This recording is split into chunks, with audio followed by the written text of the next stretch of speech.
Hey guys, welcome back to my channel. Today we are diving into a review of the Grand Riviera Princess in Mexico, where I stayed recently with my family.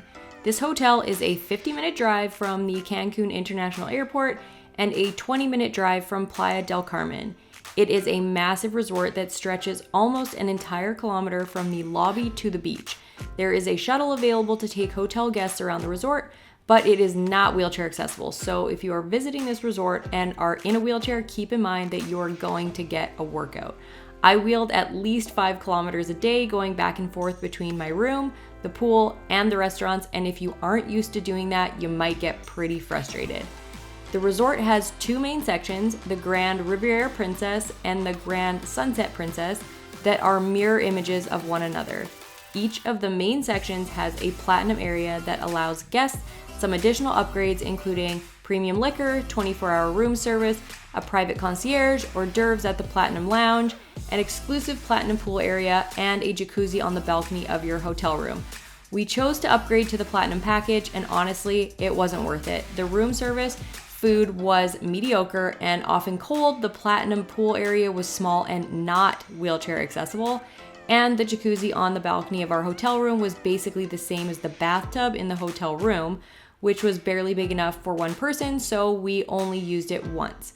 I suggest saving your money and just getting a regular room. Keep in mind that if you do upgrade to the platinum package, a 12-year-old is going to pay for an adult price, and so is anybody that doesn't drink like me, so we basically paid for all the other people in the platinum package to drink the premium liquor. So in my opinion, it was not worth it. The hotel has 2 additional sections, one that is adult only, the Platinum Yucatan Princess, and one that is designed for families, the Princess Family Club Riviera. These sections are off limits unless you book your stay in that specific section of the hotel, but families staying in the main part of the hotel are able to purchase a day pass to the Princess Family Club Riviera if they wish to use the small water park, eat at the pirate buffet, or visit the ice cream parlor. One of the reasons we specifically booked at the Grand Riviera Princess was because it listed a lot of activities for kids and teens on their website, and we were really disappointed to learn when we arrived that the kids' activities are only available if you're staying in the family club. So my kids did not get to take advantage of any of the activities we had read about. When you arrive at the hotel, you enter into a main building where the lobbies for both the Sunset Princess and the Riviera Princess are located. On the same level as the lobbies are the 7 a la carte restaurants and the theater. It is basically a big square with the a la carte restaurants along 3 sides and the theater along the 4th side. Going down the stairs from the main level will take you to the buffets, the sports bar, the disco, and the retail stores. Just a note that there are only 2 elevators in the main building of the hotel, and they are nowhere near the center staircase. They are located near the hotel rooms on either side of the main building, so it's a bit of a wheel to get from one floor to the other. Leaving the main building, you can head down the center paths that will take you to the pools, or you can head down to the roads on the outskirts of the hotel to catch the shuttle to your hotel block. Just remember that the shuttle is not wheelchair accessible. On a few occasions, my family waited for the shuttle bus and I wheeled. But honestly, the time it took to wait for the shuttle bus was longer than the time it just took me to wheel.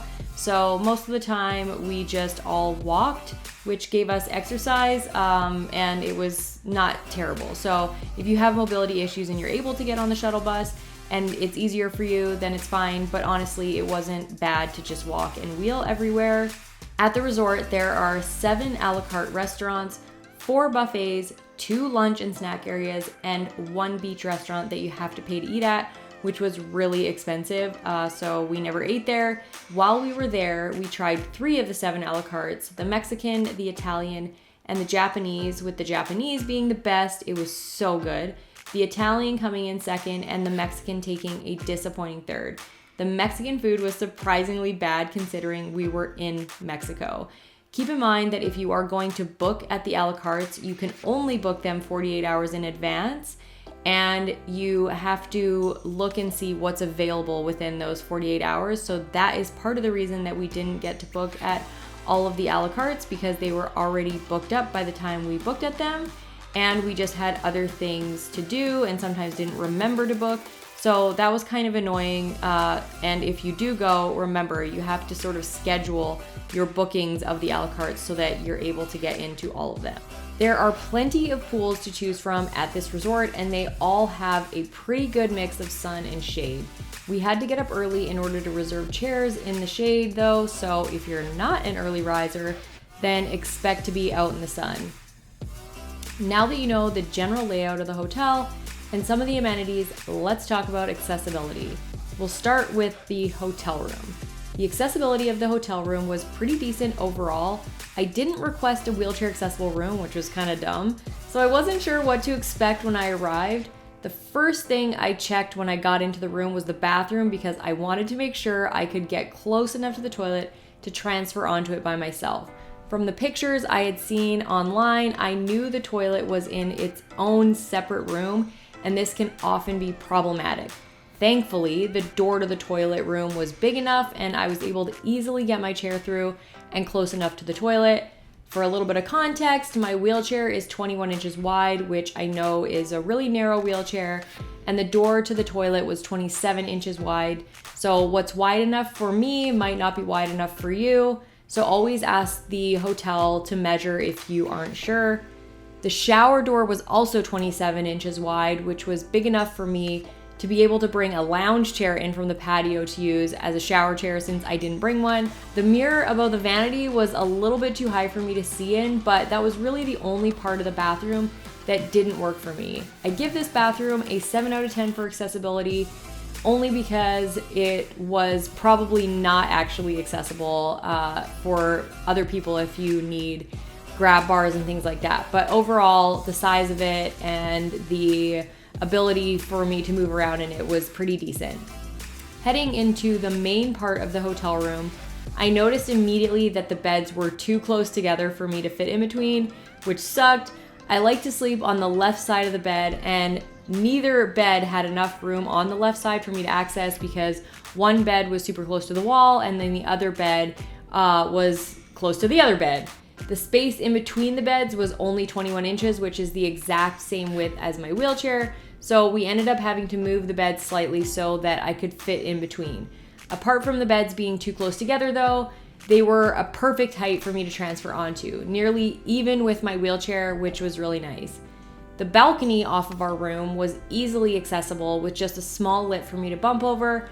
And even though we didn't use the balcony that much, it was still nice that I could access it. Most hotel rooms, the track for the door is really, really thick and high, and this one was just a small little track for the sliding door, so it was nice that I just had to bump over a tiny little thing and then I could get onto the whole balcony. The general accessibility of the resort was overall pretty great. There were curb cuts in all the right places, the ramps were the proper grade for the most part, and all the bathrooms on the resort except for 2 were accessible. The accessible bathroom stalls were all really big and built according to North American standards, but the one thing that was super frustrating during my stay was the amount of able-bodied people using the accessible stalls. Staff members on multiple occasions and other hotel guests frequently used the accessible bathroom stall even if there were many other regular stalls available. If you're watching this and you're able-bodied and do not need the accessible stall, please don't use it unless you are a mom with a stroller or need the change table that is in the accessible stall, because for those of us that only have one stall to go in, it's important that we be able to use it when we need it. A few minor things to point out that made accessibility challenging at this resort are this concrete bridge that was very steep, this wooden bridge that had a sharp pitch on one side, and some areas of the sidewalks that had bumpy stones. Whenever I was wheeling alone and found myself struggling on the steep bridge, I would enlist the help of a nearby stranger to push me, and they were always happy to help. To manage the steep pitch on the wooden bridge, I just used the railing on the side to pull myself up, and on the bumpy stone paths, I just had to take it easy to make sure I didn't catch a caster and fall. Unfortunately, none of the pools at this resort have a lift to get in, so I wouldn't consider the pools accessible at all unless you have help or are strong enough to get yourself in. I got lifted into the pool by my husband during the trip, but would have struggled otherwise. Of course, if you're adventurous, you could always take the wheelchair plunge into the pool like my friend Brian did, but unless you're a good swimmer and have someone there to get your wheelchair out, I don't recommend it. Overall, I would rate the accessibility of this resort as an 8 out of 10. The size of the resort made wheeling between places really tiring at times, and the proximity to elevators meant that I had to wheel even further to get places, but the other accessibility features at the resort more than made up for the distance I had to wheel. If you're looking for a wheelchair-friendly place to stay in Mexico, then the Grand Riviera Princess is worth checking out for sure. If you have any questions, just put them in the comments and I will do my best to answer them. If you'd like to see more travel reviews, then let me know where you'd like me to go next and the kind of information that would be most helpful to you as part of a review. Before I go, I just want to take a minute to thank my Patreons. Your support allows me to keep making free content for the people that need it most, and it means a lot to get a tip for the time that I put in making my videos. If you're not on Patreon and would like to join, you can click the link in the description of this video to sign up. It's just $2 a month and you'll get early access to all of my latest content completely ad-free. That's all I got for you guys today. Thank you so much for watching. I will catch you back here on another video. Ciao!